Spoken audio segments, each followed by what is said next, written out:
ओम। पहले शांति मंत्र करेंगे, मेरे साथ आप फिर से बोलिए। ओम भद्रम कर्णेभिः शृणुयाम देवाः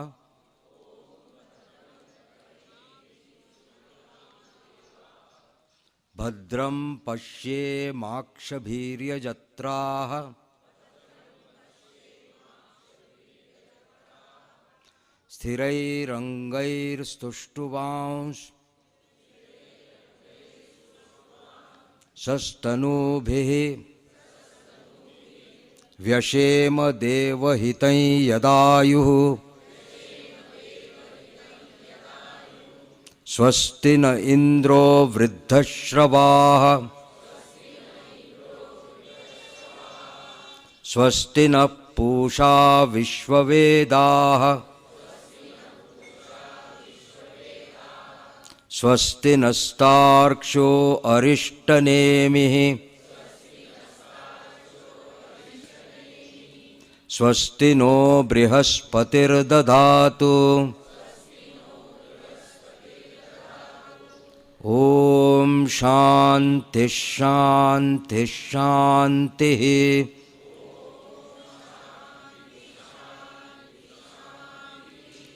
हरि ओम। मुंडक उपनिषद हम देख रहे हैं।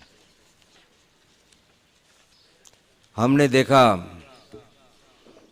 उपनिषद, इस उपनिषद की परंपरा साक्षात प्रथम सृष्टि में जो उत्पन्न हुए ब्रह्मा, उन्हीं से शुरुआत होती है और फिर उनके शिष्य ऐसे करते हुए अंगिरस तक आई है। अंगिरस के पास में निष्ठावान गृहस्थाश्रम पालन करने वाले शौनक, जिनको यहाँ पर महाशाल ऐसी उपाधि दी है, वे उपस्थित होते हैं। उन्होंने सारा जीवन अपना निष्ठा से जैसे बताया वैसा कर्तव्य निष्ठा करके रहे और उनके मन में एक अद्भुत प्रश्न है, इसलिए गुरु के पास पहुंचकर वे प्रश्न पूछते हैं। मैं आपको हर प्रवचन में ये पूरी कहानी फिर से लेके आऊँगा। वो प्रश्न पूछते हैं कि हे भगवान, ऐसी कोई चीज़ है या ऐसी कोई चीज़ है या वो क्या चीज़ है जिसको जानने से सब कुछ जाना जा सकता है? कस्मिन्नु भगवो विज्ञाते सर्वम इदम विज्ञातम भवति। यह प्रश्न पूछा उन्होंने। अंगिरस गुरु जानते हैं कि शौनक तैयार है, लेकिन फिर भी वे शौनकों को जांचने के लिए कि ठीक से तैयार है कि नहीं, एक प्रक्रिया करते हैं, जिस प्रक्रिया को हमने अभी तक देखा। आप सोचेंगे ऐसा क्यों? देखिए, रामकृष्ण और स्वामी विवेकानंद के साथ भी ऐसा ही हुआ था। जब पहली बार श्री रामकृष्ण ने नरेन को देखा कि वो दक्षिणेश्वर में आया, उनकी दिव्य दृष्टि ने नरेन को पहचान लिया कि ये तो वही है, और वो कहने लगे मनी मन, कलकत्ता जैसे शहर में ऐसा भी लड़का है जिसका मन संपूर्ण रूप से ईश्वर चिंतन में एकाग्र होकर के है। और इतनी खुशी हुई उनको कि वो जल्दीबाजी में उसको सब कुछ दे देना चाहते, सब तुरंत, एवरीथिंग। और इसलिए उसको पास में बुला करके बिठाया, ये किया, और फिर उसको वो स्पर्श करके वो पूरा ब्रह्म ज्ञान तभी दे देना चाहते। जैसे ही उसको स्पर्श किया, उसको ब्रह्म ज्ञान की प्रक्रिया आरंभ हुई। तो नरेन कहता है, ये क्या कर रहे हैं आप? मेरी माँ है, मेरे पिता हैं, मेरा परिवार है।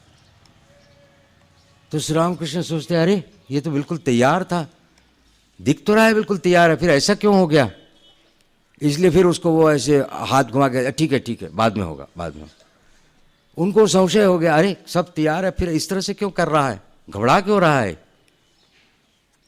तो गुरु तो जानते हैं कि ये तैयार है, लेकिन फिर भी बाद में ऐसा मानते हैं कि जगत जननी ने, माँ काली ने उनको शायद समझाया कि जीव भाव प्राप्त करने के बाद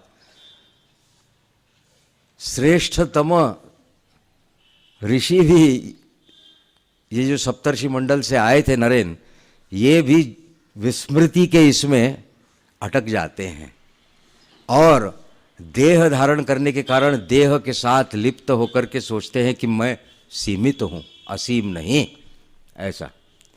इसलिए कहते हैं अच्छा ठीक है, धीरे धीरे करेंगे। इसलिए हम देखते हैं कि उनके जीवन में अगले दिन जब वो अगली बार जब आता है तो उसको वो पहले ऐसी बिल्कुल बालक स्वभाव था श्री रामकृष्ण का, तो वही उनको वो लगने लगा कि क्या मेरी जो दृष्टि थी वो क्या गलत हो गई, क्या मैंने गलत देखा था। इसलिए उसे वो अलग से शंभू मल्लिक के मकान में पास में ले गए और वहाँ ले जा कर के वहाँ अलग से उसको अचेतन करवाया और फिर उसके अंदर से सब कुछ जान लिया और उसके बाद उसको पता लगा नहीं सब ठीक है, एवरीथिंग इज ऑल राइट। लेकिन धीरे धीरे चलना पड़ेगा, एक कदम, दूसरा कदम, तीसरा कदम, इसको मिलेगा, ये सब करेगा लेकिन थोड़ा समय लगेगा। ऐसा करने के बाद तीसरे चौथे मुलाकात के बाद में फिर श्री रामकृष्ण उसको फिर से स्पर्श करते हैं और उसके बाद हम देखते हैं कि स्वामी जी नरेंद्र नाथ 3 दिन तक उस ब्रह्म ज्ञान की अवस्था में संपूर्ण रूप से थे। अद्भुत वर्णन स्वामी जी के जीवन में जो उनके ही शब्दों से उन्होंने किया है उन 3 दिनों का, मैं आपको आमंत्रित करता हूं कि आप पढ़िए, बहुत ज़रूरी है उसको पढ़ना, क्योंकि उसको पढ़ने से फिर आपको ये जो उपनिषद में यहाँ ऋषि जो बता रहे हैं हमको, इसकी थोड़ी थोड़ी धारणा आपको हो सकेगी। इसलिए वो पढ़िए। और यह हमारा सौभाग्य है कि आज के युग में इस अनुभूति के आज के प्रकार से शब्दों से बताया गया है, बहुत सुंदर शब्द वो है वर्णन, उसको देखिएगा जरूर। तो ऐसे वो अंगिरस शौनक को जानते हैं कि शौनक तैयार हैं और जैसा उन्होंने प्रश्न किया है उससे तो पता लगता है कि ये बिल्कुल ब्रह्मज्ञानी के अधिकारी हैं, इनको दिया जा सकता है, ये साधक हैं। और ठीक ठीक प्रश्न विचारा, उल्टा पुल्टा कोई प्रश्न नहीं किया। इसलिए वे अपनी प्रक्रिया शुरू करते हैं कि एक एक 2-2 कदम बढ़ा करके आगे चलेंगे। इसलिए पहले कहते हैं जानने योग्य 2 विद्याएं हैं, एक को पराविद्या, एक को अपराविद्या, ऐसा कहते हैं। बुद्धि, मन और इंद्रिय के द्वारा हम इस जगत का जितना भी ज्ञान प्राप्त करते हैं वो किसी भी चीज का हो, वह सब का सब अपराविद्या में माना जाता है। और फिर कहा कि पराविद्या क्या है, यया तद अक्षरम अधिगम्यते, जिसके द्वारा वह अक्षर अनुभव होता है, प्राप्त हो। अधिगम्य का अर्थ है प्राप्त होना, मतलब अनुभव होना, बौद्धिक रूप से नहीं, प्रत्यक्ष रूप से उसको अनुभव करना।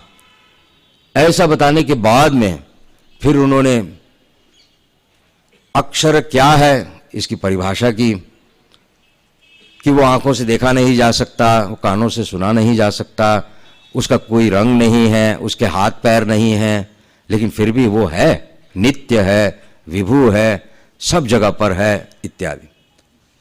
इस तरह से बोलते बोलते बौद्धिक रूप से चिंतन करते हुए करने वाले शौनक के मुख के ऊपर कुछ शंकाएं उनको नजर आईं।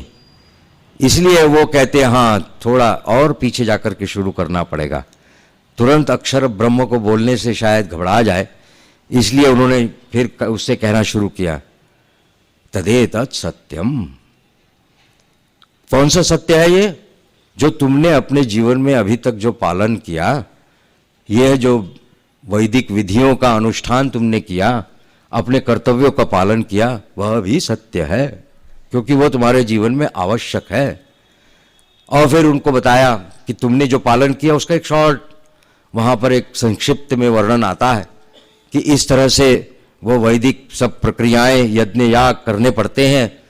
उसमें इस तरह से जब अग्नि प्रज्वलित होती है तो ठीक उसी समय वहाँ पर वो आहुति देनी पड़ती है।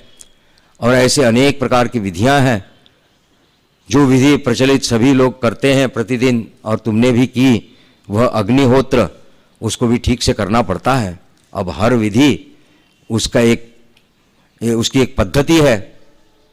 अगर उस पद्धति से ठीक करोगे, उसके नियमों का पालन करोगे, तो उसका उचित फल मिलेगा और तुम ऊर्ध्व लोक में, अच्छे लोक में जाओगे। लेकिन अगर ठीक से नहीं कर पाए, एक भी अगर गलती हो गई, तो फिर साइड इफेक्ट है, गड़बड़ हो जाएगी। तो कल मैंने आपसे एक प्रश्न रखा था भगवत गीता का, कि वो साइड इफेक्ट के लिए भगवत गीता ने एक श्लोक में बताया था। एक भक्त ने मुझे एसएमएस करके उत्तर दे दिया 2-3 बार कोशिश करने के बाद। किसी को मालूम है, याद आ रहा है? उनको छोड़ करके एक हाथ दिखाई दे रहा है, बोलिए। श्लोक का नंबर बता दीजिए, इतना ही काफी है। 40, करेक्ट। नेहाभिक्रमनाशोस्ति प्रत्यवायो न विद्यते स्वल्पमप्यस्य धर्मस्य त्रायते महतो भयात्।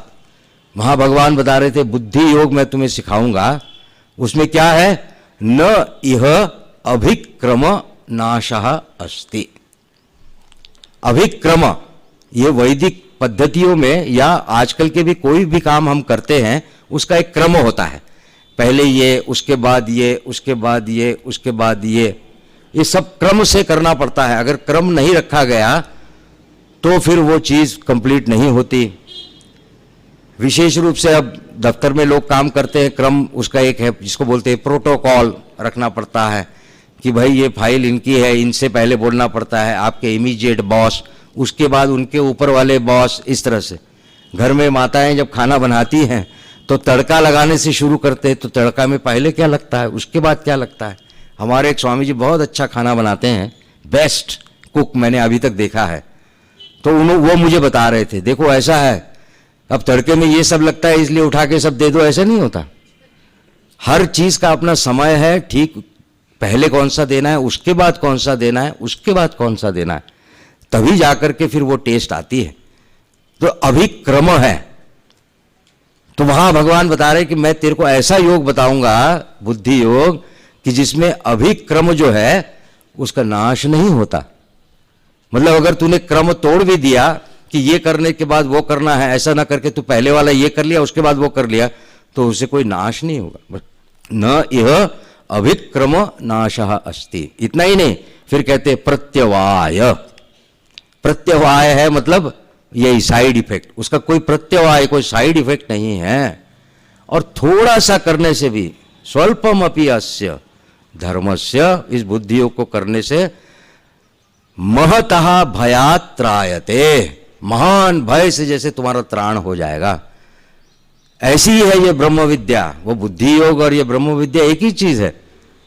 करो यह ब्रह्म विद्या। इसलिए उन्होंने कहा कि देखो तुम जो सब विधि अभी तक करके आए हो वो सत्य है, लेकिन उसका एक क्रम है, उस क्रम के हिसाब से करोगे तभी उसका फल मिलता है। और अगर क्रम में जरा सी भी गलती हो गई, इसलिए उसने कहा अदर्श, अपौर्णमास, अनाग्रहण इत्यादि सब वर्णन करके कहा। अगर ऐसा हो गया, कुछ भी एक देर और करके है, ये कोई एक गलती हो गई तो गया, सब फल नाश हो गया। ऐसा इसलिए वो कहते हैं बाबा ये क्या है? प्लवाह्येते अदृढ़ा। ये दृढ़ नहीं है, ये बहते हुए चले जाएंगे, जैसे नदी का पानी बहता ही रहता है वैसे ये सब चीजें बहती हुई चली जाएंगी।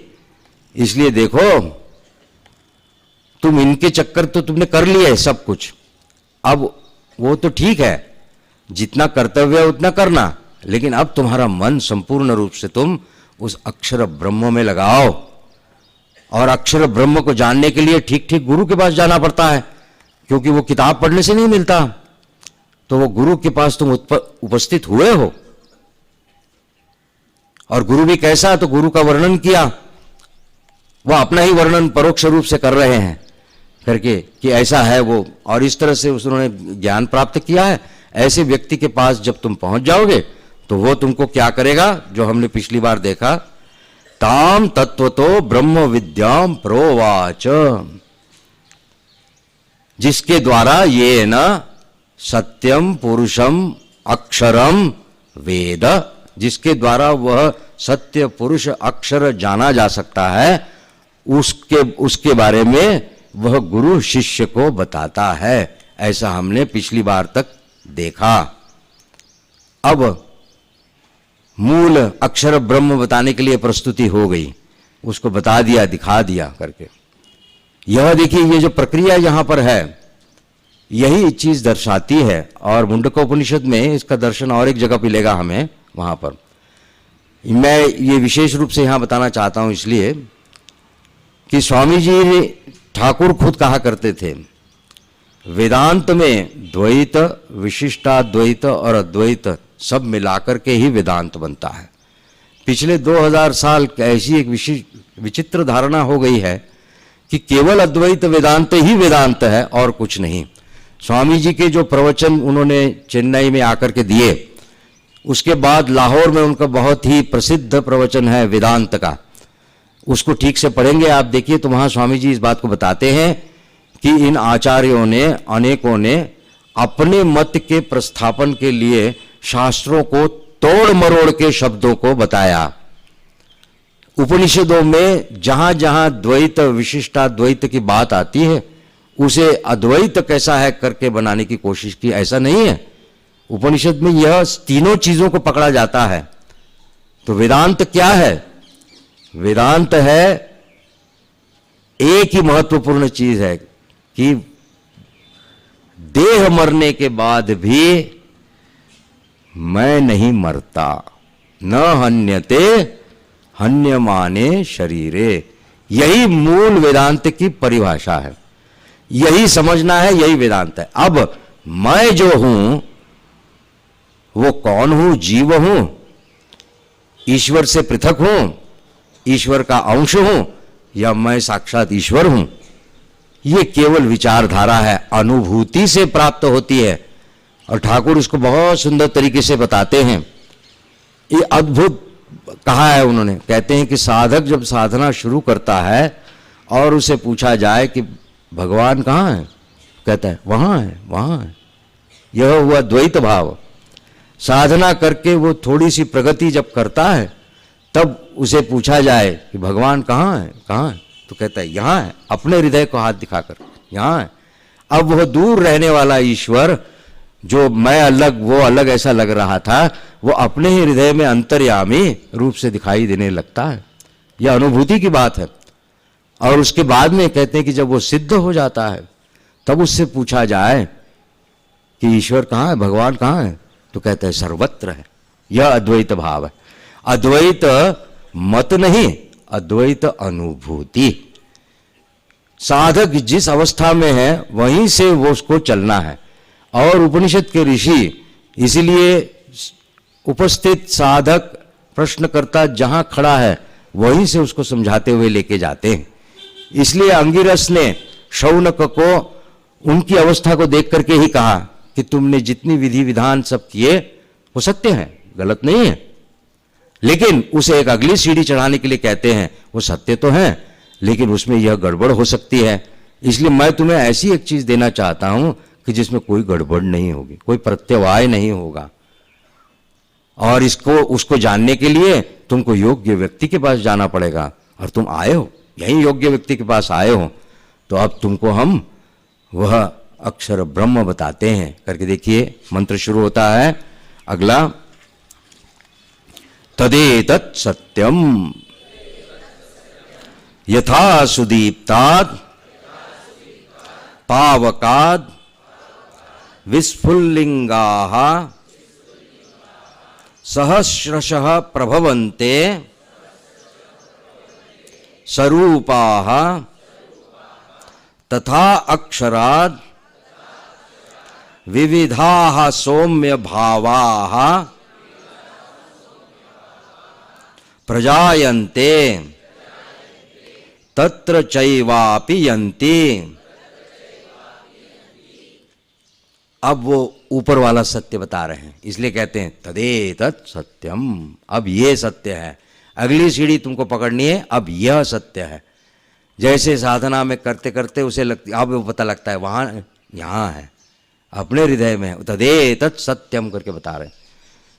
लोग ऐसा सोचते हैं अरे एक बार वहाँ भी कहा सत्य है, वो भी सत्य है, ये भी सत्य है। नहीं नहीं, आपेक्षिक सत्य कहा जाता है, अवस्था के अनुसार सत्य होता है। बच्चे जैसा प्रश्न पूछते हैं तो कहते हैं हाँ वैसा है, ठीक। फिर जब वो बड़े हो जाते हैं, मैच्योर्ड होते हैं, फिर कहते हैं ऐसा है, तो कहते हैं हाँ बिल्कुल ठीक, दोनों तरफ से ठीक है। उस बचपने अवस्थे में वो ठीक है और बड़े होने के बाद में ऐसा ठीक है करके ऐसा ही करना पड़ता है। इसलिए ये बता, आप कह रहे हैं तदेतत् सत्यम, और उदाहरण दे रहे हैं। अब अक्षर को परिभाषा तो कर दी गई, लेकिन परिभाषा से नहीं पकड़ा जा सकता, क्योंकि इंद्रियगत जितनी वस्तुएं हम पकड़ सकते हैं, जानते हैं, देखते हैं, उनकी परिभाषा से समझाया जा सकता है। लेकिन उससे एक छोटी सी धारणा होती है। कोई एक वस्तु ऐसी ले ली जाए कि मान लीजिए मैंने कहा कि घड़ी में, तो किसी ने पूछा कि घड़ी क्या होती है जी, तो हम कहे कि भाई घड़ी अनेक प्रकार की होती है। एक प्रकार की हम आपको बताते हैं जो टेबल पे रखी जाती है, वो चौकोन हो सकती है, गोल हो सकती है, उसमें दो कांटे होते हैं, एक बड़ा वाला एक छोटा वाला, और एक चक्र बना है, उस चक्र में वो घूमती है।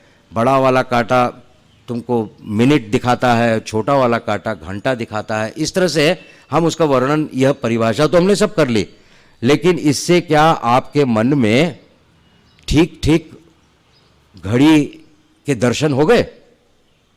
एक धारणा हुई कि ऐसी कोई वस्तु है। लेकिन जब मैं आपको घड़ी सामने ला करके कहूं ये देखो घड़ी, हाँ बिल्कुल ठीक है, अब इसमें क्या हुआ? प्रत्यक्ष अनुभूति से, मतलब आंखों से आपने देखा, इसलिए जो कुछ परिभाषा में बताया गया वो सब सत्य है ये जाना गया। और उसके बाद में लेकिन उसका जो मूल स्वरूप है वो फिर तुमने अपने खुद देखा, इसलिए समझ आ गया। तो परिभाषा करने से ही अक्षर ब्रह्म नहीं समझ सकता, उसकी एक हल्की सी धारणा हो सकती है, और उसके बाद में अनुभव करने से बोलेंगे हाँ बिल्कुल ये ठीक है करके। ऐसा ही होता है, ऐसा ही होता है, अनुभूति होती है। लाटू महाराज स्वामी अद्भुतानंद जी काशी में रहते थे, उनके साथ में सुधीर महाराज स्वामी शुद्धानंद जी कुछ दिन संग करने के लिए आए थे। तो उन्हीं जो किराए के मकान में रहते थे वहाँ बरसाती में ऊपर में, तो उनके साथ रहते रहते एक दिन पता लगा कि वहीं पास वाले किसी जगह पर एक पंडित जी कठोपनिषद का पाठ कर रहे हैं, तो चलो उसको सुनने जाते हैं। लाटू महाराज ने ही प्रस्ताव रखा, तो सुधीर और लाटू महाराज दोनों जाकर के बैठे पंडित जी का। अब पंडित जी ने कठोपनिषद संपूर्ण समाप्त कर लिया, उसका अंतिम भाग चल रहा था, जहाँ पर यमराज नचिकेता को बता रहे हैं कि इस आत्मा को अपने शरीर से ऐसे अलग करना जैसे घास के इसमें से अंदर में जो सीख होती है उसको बड़े ही सावधानी से निकालना पड़ता है, नहीं तो वो टूट जाएगी। तो उसके लिए बहुत सावधानी से, बहुत ही इसको करके तू उसको ऐसे बाहर निकालना, आत्मा को शरीर से बाहर निकालना। अब शास्त्र में वर्णन करके बताया, उदाहरण भी बताया। और इधर क्या हुआ कि बगल में लाटू महाराज ऐसे कोहनी मार करके सुधीर को कहते, सुधीर पंडित ठीक कह रहा है। सुधीर महाराज को समझ में नहीं आया, बोले अरे तो हमारा ठीक तो कह ही रहा है, शास्त्र का वर्णन मतलब उन्होंने अर्थ ठीक ही कहा करके। तब तक भी उनकी धारणा नहीं हुई। उसके बाद पाठ खत्म हुआ, वो लोग बाहर आए और फिर रास्ते में चलते चलते फिर एक बार लाटू महाराज ने कोहनी मारी, सुधीर पंडित ठीक बोलता है। हाँ महाराज ठीक बोलता है। बोले हम घर आए, घर आकर के बैठे कमरे में, तो ये ऐसे ही बैठे हैं। फिर थोड़ी देर के बाद, सुधीर पंडित ठीक बोलता है। दिन निकल गया, रात आ गई, सो रहे हैं, सुधीर महाराज सो रहे हैं और लाटू महाराज बैठे हैं। फिर सुधीर को उठा के, सुधीर सो गया क्या? नहीं महाराज। बोलिए क्या? पंडित ठीक बोलता है। सारी रात वो बोलते रहे, सुधीर पंडित ठीक बोलता है।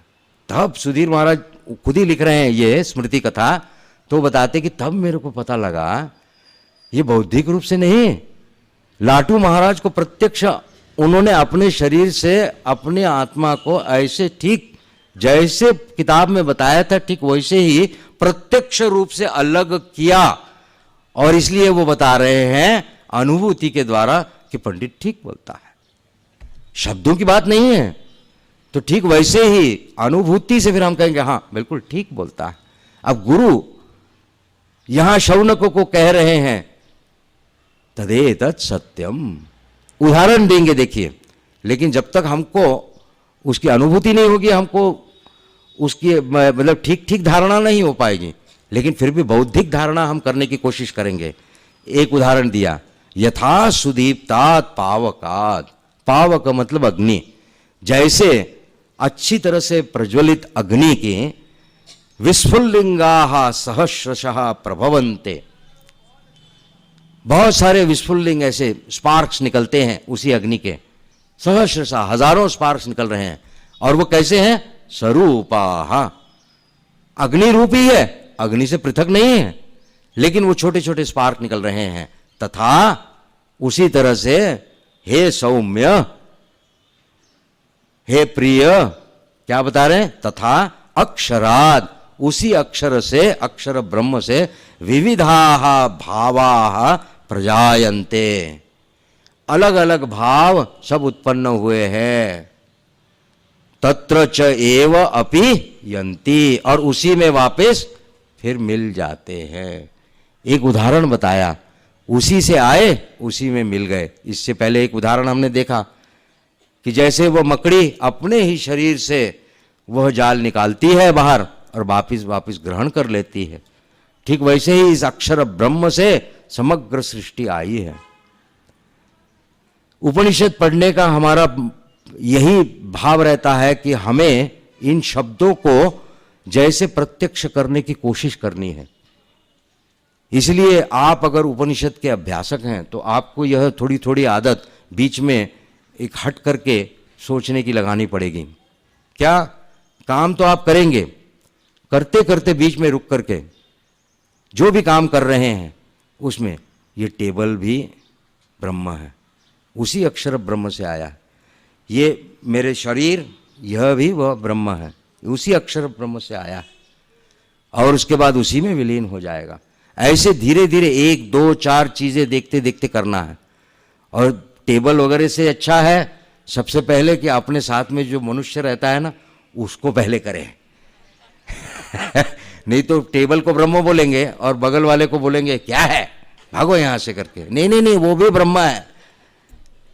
उदाहरण में यहां बताया कि जैसे अग्नि की इतनी ज्वालाएं उठ रही हैं और इतने उसके सब विस्फुल्लिंग हो रहे हैं, वो सब अग्नि रूप ही हैं, उसी एक अग्नि से ही आए हैं। ठीक वैसे ही अक्षर ब्रह्म से ये विविध प्रकार के भाव हैं। एक को मनुष्य कहते हैं, एक को कुत्ता कहते हैं, एक को हाथी कहते हैं, एक को मछली कहते हैं, एक को टेबल कहते हैं, एक को घड़ी कहते हैं, ग्लास कहते हैं, अनक और कितने अनंत भाव है। इसी एक पृथ्वी में ही इतने प्रकार के जीव हैं कि जिसको हम सोच भी नहीं सकते। आज के विज्ञान ने अभी तक केवल 20-22% जीवों को नोट करके रखा है कि इतने प्रकार के जीव हैं, और बाकी 80% अभी तक उन्हें पता ही नहीं। समुद्र के नीचे में इतने प्रकार के जीव हैं कि जो अभी तक मनुष्य ने देखे ही नहीं। बैक्टीरिया कितने प्रकार के हैं, एक डॉक्टर हमको बता रहे थे कि पृथ्वी के 3 किलोमीटर अंदर और पृथ्वी के 3 किलोमीटर ऊपर तक इतने बैक्टीरिया भरे हैं कि बाकी जितने जीव इस पृथ्वी पर है उससे वो 100 गुना ज्यादा है उसकी क्वांटिटी। ऐसी यह सृष्टि विभिन्न विविध भाव सब भरे हुए हैं, और वो सब के सब उसी अक्षर ब्रह्म से आए हैं। यही बात यहां बता रहे हैं कि देखो ये असली सत्य है, तदेतत् सत्यम, कि इसी अक्षर ब्रह्म से ये समग्र सृष्टि आई है। और उसी को लेकर के यहां पर इस अध्याय में या इस भाग में बार बार कई मंत्रों के द्वारा इसी बात को दोहराया गया है, समझाने के लिए कि इस समग्र सृष्टि में जो कुछ भी हम देख रहे हैं वह सब, शब्द एक बता दिया, जो कुछ देख रहे हैं सब कुछ। ईशोपनिषद की शुरुआत ही होती है, वहां वो कहते हैं ईशावास्यम इदम सर्वम यत् किंच जगत्याम जगत, जगत में जो कुछ भी है, एक किंचित मात्र भी चीज छोटी सी भी, वो सब का सब ईश से व्याप्त है करके। शब्दों से हम सोचते हैं हाँ हाँ ये सब व्याप्त है, लेकिन फिर भी पकड़ में नहीं आता। क्यों? क्योंकि सर्व बोलने से सर्व एक शब्द हमको लगता है, सर्व, लेकिन हम पकड़ पाते सर्व ऐसा है। नरेंद्रनाथ कोई ठाकुर ने कहा था सब कुछ ब्रह्म है। ठाकुर ऐसे नहीं बोले, उसको बोले कि तू ये ग्रंथ है एक पढ़। फिर वो पढ़ने लगा, फिर पढ़ के ये क्या किताब दे दी आपने पढ़ने के लिए, सब ब्रह्म है, ये कैसे ब्रह्म हो सकता है, ये लोटी घोटा ये सब ब्रह्म है, ये खाट आप बैठे ये सब ब्रह्म है करके। इस तरह से नरेंद्र भी वहां पूछता है, तब जाके वो उसको स्पर्श करते हैं, तब उसको सब ब्रह्म दिखाई देता है। गुरु जानते हैं, गुरु का अनुभव है गुरु, इसलिए वो पहले शब्दों से उसको बताना चाहते हैं। वो जानते हैं कि अगर मैं इसको शब्दों से बताऊंगा तो ये नहीं सुनेगा, इसलिए ग्रंथ पकड़ाते हैं। क्योंकि नरेंद्रनाथ ग्रंथ अभिलाषी हैं, बहुत किताबें पढ़ी है ना उन्होंने, वेस्टर्न फिलॉसफी। ठाकुर के पास आने से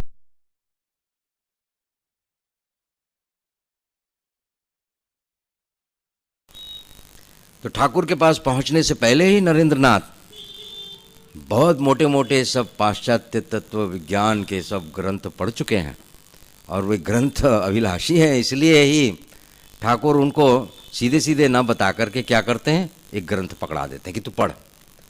और पढ़ने के बाद में जब वो इस तरह का अपना एक अभिप्राय रखता है, तब ठाकुर क्या करते हैं और क्या एक्सप्लेनेशन देंगे, इसलिए उसको स्पर्श करता है। स्पर्श करके उसको प्रत्यक्ष अनुभव करा रहे हैं। अंगिरस यहाँ शौनक को पहले उदाहरण बताते हैं, और इस तरह से अनेक उदाहरणों से समझाते हैं, उसी अक्षर ब्रह्म से ये सब कुछ आया है। हम सोच सकते हैं कि ऐसे कैसे हो सकता है, अक्षर ब्रह्म वो, और ये सब इतना विचित्र वैचित्र्य ये सब कुछ है, ये कैसे आ सकता है करके। विशेष करके अद्वैत वेदांत मत में इसी बात को लेकर के सब चरचड़ी खिचड़ी बनाई गई है कि जो निर्गुण निराकार ब्रह्म है वो सगुण साकार अनेक प्रकार से कैसे बन सकता है करके, इसको लेकर के। और उसी को समझाने के लिए फिर वो मायावाद ये वो पता नहीं और कितनी सब चीज़ें घुसाई गई हैं। लेकिन उपनिषद के ऋषि इन सब चीज़ में नहीं जाना चाहते हैं। वो कहते हैं इतने सब बौद्धिक कसरत करने की ज़रूरत नहीं है, दो चीज़ें जानो, ये ऐसा है और वो वैसा है।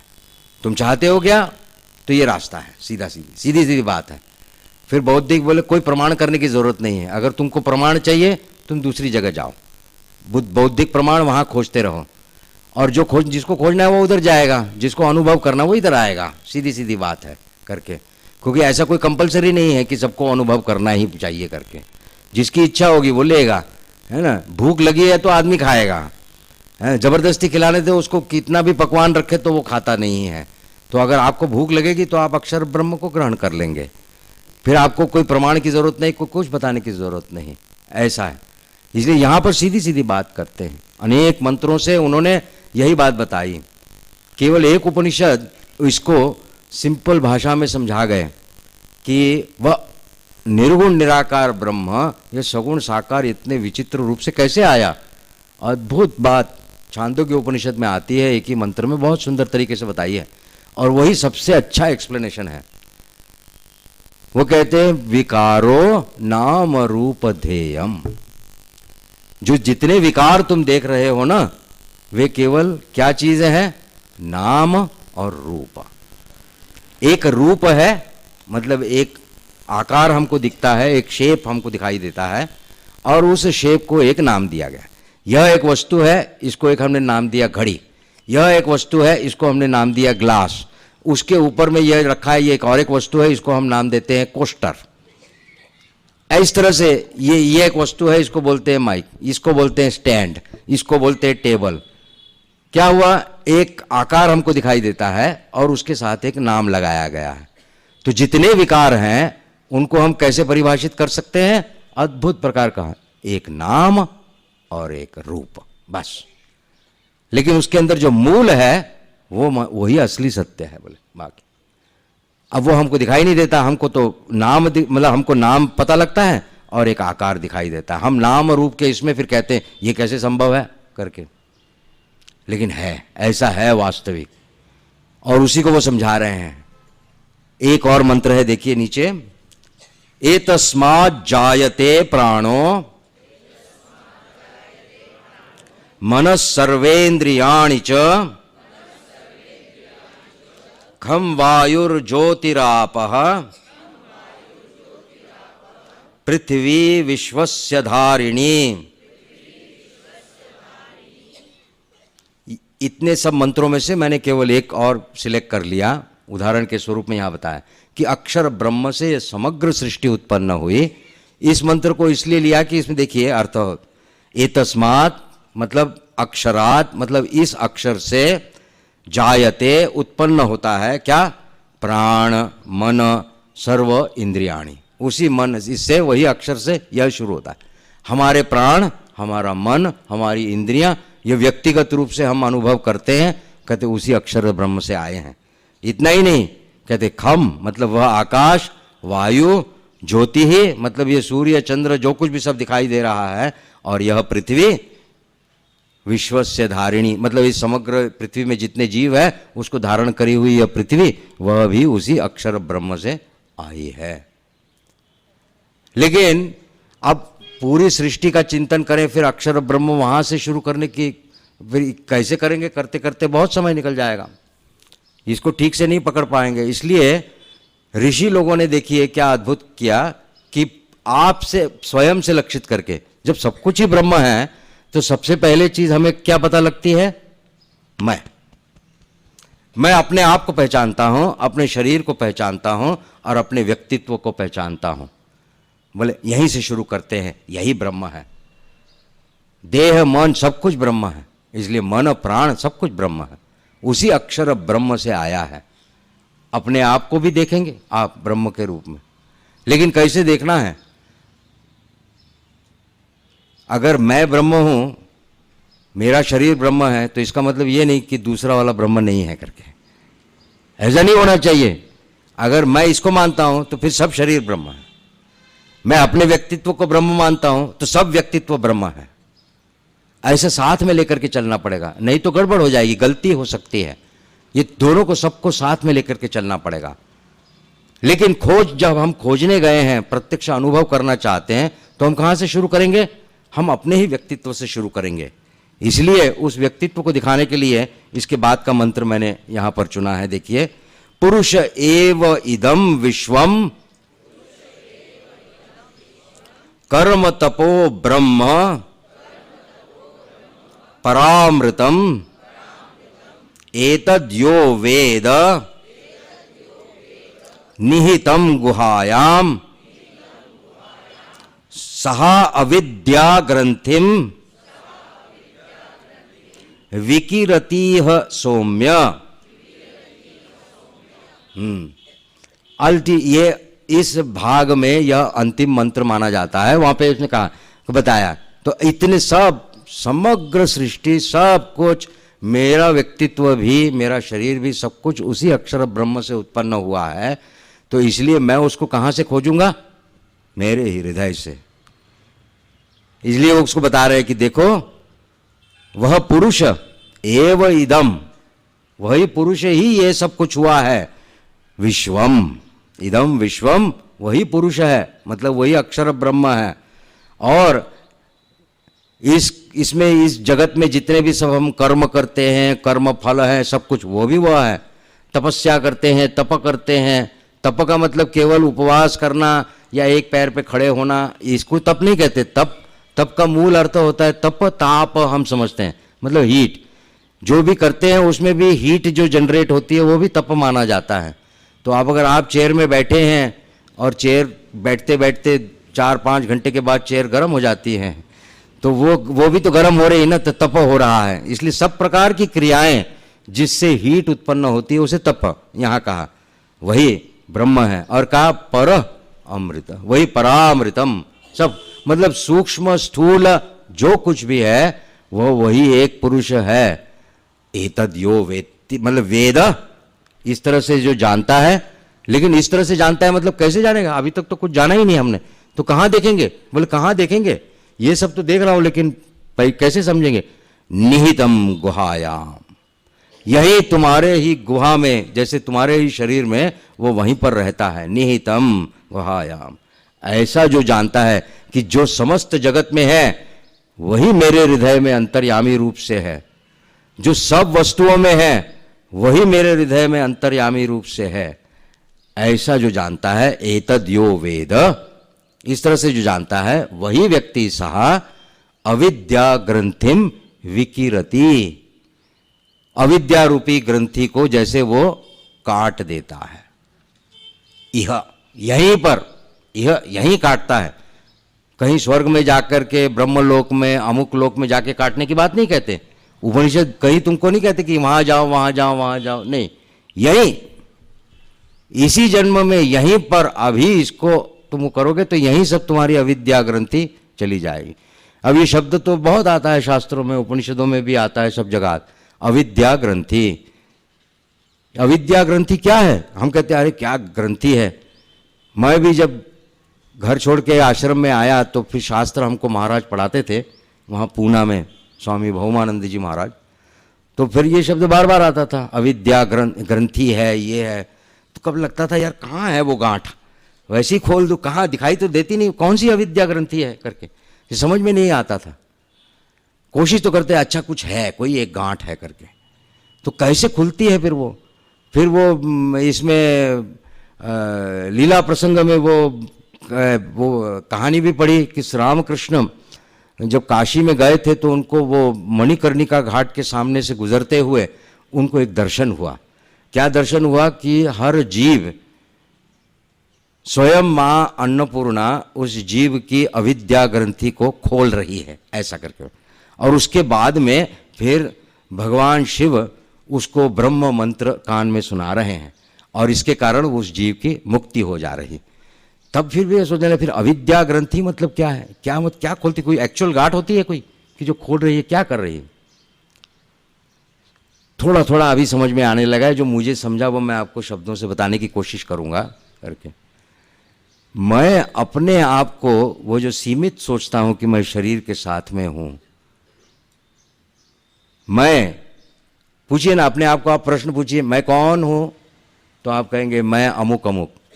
अरे भाई ये तेरा नाम है। कौन हो तुम? मैं अमुक अमुक का लड़का या लड़की। अरे वो तो तेरी अवस्था हो गई। तू कौन है?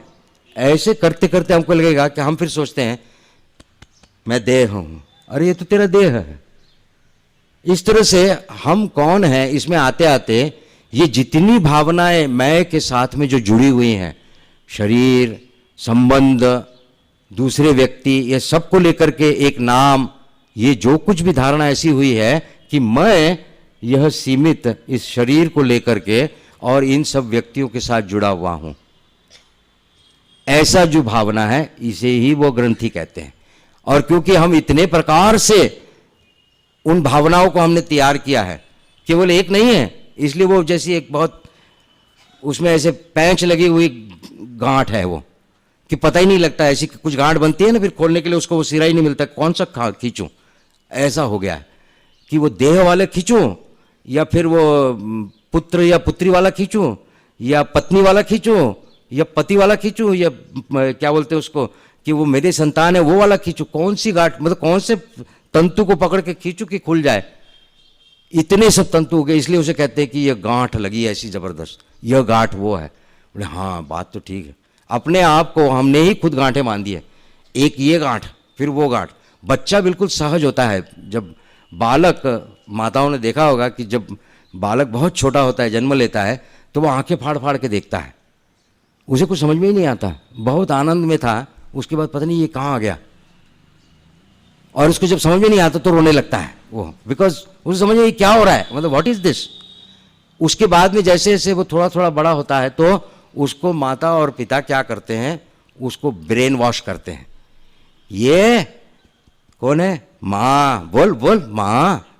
अच्छा ठीक है, नाम, एक रूप और एक नाम। ये तेरे बाबा, बोल बाबा बाबा। और जब वो बच्चा बोलता है बाबा, वो बहुत खुश होते हैं, वाह क्या बोला बच्चे ने कर। पूरा ब्रेन वॉशिंग चालू हो गया बचपन से।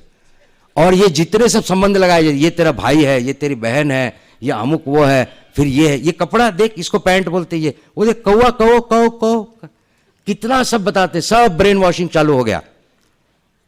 यही गांठ है। इतने प्रकार की गांठें हमने उसको सिखा दी। और जब हम बड़े हो जाते हैं, ये हम आदी हो गए इसके, वी थिंक कि यही चीज है और सोचते यही, दिस इज द ग्रंथि। इसलिए कहा कि वही अविद्या ग्रंथि है, क्योंकि हम तो हैं मूल में वही ब्रह्म, केवल नाम और रूप अलग है, इतना ही फर्क पड़ रहा है, लेकिन है तो वही ब्रह्म। और मैं क्या क्या सोच बैठा, उसी को अविद्या ग्रंथि कहा। इसलिए कहा कि जब इस तरह से देखोगे कि वह अक्षर ब्रह्म मेरे ही हृदय में है, तो फिर यह अविद्या ग्रंथि यहीं पर खुल जाएगी। आपको किसी तंतु को पकड़ने की जरूरत नहीं पड़ेगी, वो एक साथ से खट से, या ये कह सकते कट जाएगी। वहां ग्रीक माइथोलॉजी में एक कहानी है, उसमें गॉर्डन्स नॉट करके उसको कहते हैं, गॉर्डन्स नॉट। और उस कहानी में ऐसे बताया कि ऐसे किसी ने एक ऐसी वो गांठ ऐसी बनाई कि उसको खोला ही नहीं जाता था, और चैलेंज किया गया कि इसको कौन खोल सकता है, कौन खोल सकता है, कौन खोल सकता है। बहुत लोग आए, कोशिश की, नहीं हुआ। और उसमें चैलेंज में ऐसा था कि नहीं खोल पाएंगे तो मार देंगे तुमको। ऐसा करते करते दूसरा एक आदमी आया, वो बहुत बुद्धिमान था। उसने कहा गांठ एक तंतु खोलूंगा या दूसरा तंतु खोलने से नहीं होता। उसने क्या किया, तलवार निकाली और एक स्ट्रोक में गांठ काट दी, खड़ाश करके, मामला ही खत्म। तो अब अगर आप सोचेंगे कि मैं ये वाला तंतु खोल लूं फिर वो वाला तंतु खोल लूं, नहीं, एक स्ट्रोक में काट दिया, काट। वो इसलिए बता रहे हैं। और वो कैसे कट सकती है? अपने ही हृदय में जब आप देखेंगे कि वही अक्षर ब्रह्म यहां पर उपस्थित है, तब फिर आपको पता लगेगा और ये सब गांठें अपने आप कट जाएंगी, खुल जाएंगी। यहीं पर चैलेंज दे रहे हैं अंगिरस, शौनक को कह रहे हैं ऐसा होगा, हम कर सकते हैं। हर साधक को शुरू करना है। कहां से शुरू करेंगे? अपने ही जीवन से, अपने आसपास से शुरू करिए, रोज कहिए। इसका एक टेक्निक मैंने खुद बनाया है, मैं आपको भी सिखा सकता हूं, बता सकता हूं, कोशिश करके देखिए। और याद रखिए इसमें कोई प्रत्यवाय नहीं है कि अगर आप गलती कर बैठे, अगर नहीं कर पाए तो उसको कोई रिएक्शन नहीं होगा, बैड रिएक्शन है। बार बार कोशिश करिए, बार बार गलत हो जाएगा, गलती हो जाएगी, कोई चिंता की बात नहीं। और गलती हो गई इसलिए रोना नहीं, हाय मैंने गलती कर ली, रोना नहीं, आगे बढ़ना। ठीक है ना, हो गई ना तो क्या हुआ, अगला आगे बढ़ते आगे बढ़ते, करते करते 2, 4, 5 साल के बाद में आप इस दुनिया को देखने का नजरिया ही आपका बदल जाएगा। तो क्या टेक्निक मैंने बनाई? मैंने कहा स्वामी जी तो बार बार कहते हैं ना संपूर्ण मानव, या ये उनका बहुत फेमस स्टेटमेंट मेरे को बहुत पसंद है, मैं बार बार सब जगह पे बताता हूँ, कहता हूँ। वो कहते हैं आई worship that God whom the ignorant call as man। मैं उस भगवान की उपासना करता हूं या पूजा करता हूं जिसे अज्ञानी लोग मनुष्य कहते हैं। तो मैंने कहा अच्छा, मेरे को दुनिया भर के तो इतने मनुष्य हैं, कोटि कोटि सब मानव, इंडिया में ही 125 कोटि है, तो मैं कहां से शुरू करूंगा? मेरे आसपास। तो अब मैं आश्रम में रहता हूं, इसलिए मेरे आसपास में कौन है? सबसे पहले है मेरे सन्यासी और ब्रह्मचारी भाई। तो पहले मुझे वहीं से शुरू करना है। अभी मैं अगर ब्रह्म न देख पाऊं, फिर भी ये तो सोचो कि ये मेरे जैसा ही एक मनुष्य है, उसको भी इच्छा आकांक्षा, उसकी भी अपनी पसंद नापसंद है। अब उसमें भी वही श्री रामकृष्ण है, मैं तो श्री रामकृष्ण कहता हूं। अक्षर ब्रह्म कहने से अच्छा है अपने को, हम सभी, हमारे इष्ट श्री रामकृष्ण है तो हम कह सकते हैं उसके अंदर भी श्री रामकृष्ण है। अब किसी ब्रह्मचारी या साधु के साथ में कार्य करते करते हो ही जाता है, किसी बात से लेकर के तात्विक झगड़ा हो गया और थोड़ा सा क्रोध आ गया करके, कई बार हुआ। तो उसके बाद क्या होता है कि वो क्रोध तो हो गया, उसके बाद मैं कमरे में जाकर के बैठ के सोचता हूं, ठाकुर उस रूप में तुम्हारे साथ मैंने झगड़ा कर लिया है ना, आई एम सॉरी।